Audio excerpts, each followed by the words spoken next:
فأما الإنسان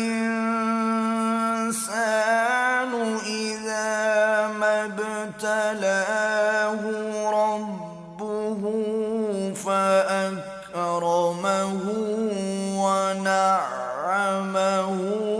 فيقول ربي أكرمن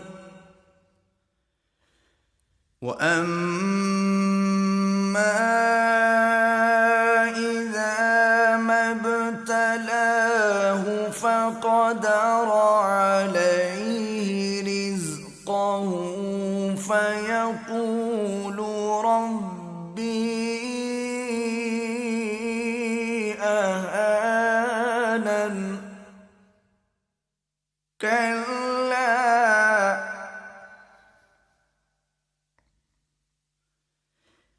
بل لا تكرمون اليتيم ولا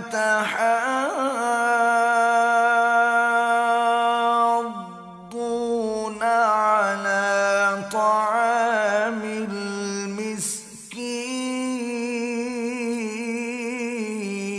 المسكين وتأكلون التراث أكلا لما وتحبون